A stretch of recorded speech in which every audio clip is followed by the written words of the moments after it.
欢迎收看99年女生被无故劝退后，短暂逃离城市跑回老家的一天。想不想我？想。早上好啊，贝贝们！昨晚收到信息后，连夜买的票。姐妹们，今天不上班，今天回家。还是有一点伤心的，刚好过节，那就回老家待几天再回来。你不用送我，我自己去就好了。因为现在才5点多，我想让小明哥多睡会儿。着急出门，今天用的是气垫，最后涂个口红就好了。把我的行李箱都收拾好了，小明哥还是说送我去高铁站，不然不放心。生怕赶不上高铁，我们俩都是捣鼓自己的。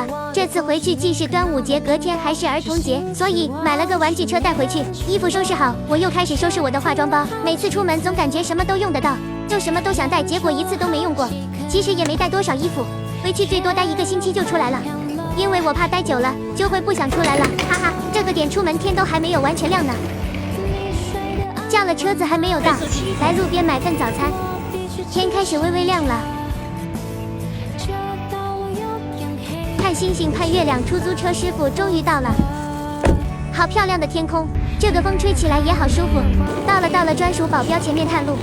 花莲缘故的摄影师技术确实不行啊，把本主包拍得这么矮，真是不忍直视啊。我说男人你别太迫不及待了，小手一挥就说拜拜，真不愧是节假日啊，人是真的多。不管了，跟着人流慢慢挪动吧。今天小柳师傅还是很幸运的，一下电梯就是要坐的车厢，马不停蹄寻找我的座位了。此时回家的喜悦冲淡了被劝退的难过，拿出我的蓝牙耳机，当代年轻人出行必备的高科技之一，放上2首潮流歌曲，主包心里美美哒。这个烧麦太难吃了，严重怀疑是隔夜的，吃起来酸酸的，喝口豆浆压压惊。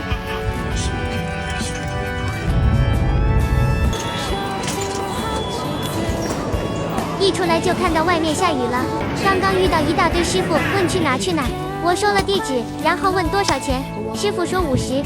好家伙啊，这是把我当外地猪仔，呵呵。才上车没多久，雨越下越大了，坐了30分钟的车，主包也是到家门口了。临时决定回来的家里人也没通知，要见到宝贝儿子了，心里很激动，终于明白古人说的一日不见如隔3秋了。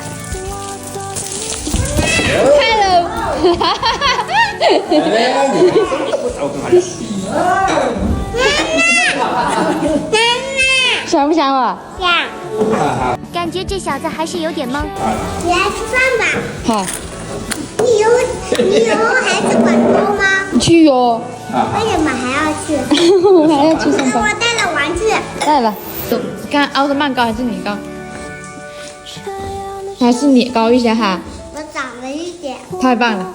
还是迫不及待看我带了什么玩具回来。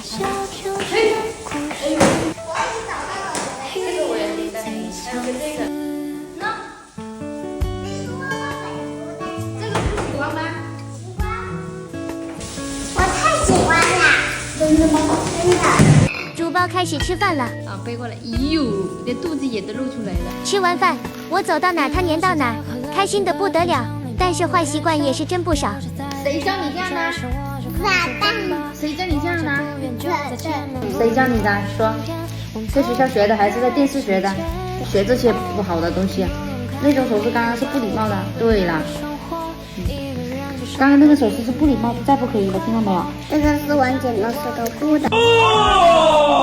玩了一会我就去洗澡，准备补觉了。5点钟起床，现在困得不行，再次睡醒已经是下午了。撞我！邹星星正拿着玩具车玩得不亦乐乎，不过都是3分钟热度罢了。有一个宗旨是，今天是端午节，婆婆有包粽子，下水。喜欢吃白水粽的有福了。快递，正好前2天买了个凤梨，今天到了。比你高。陪小孩玩还是很考验演技的。妈耶！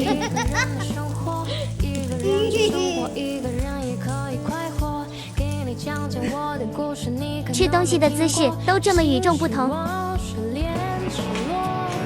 来给奶奶。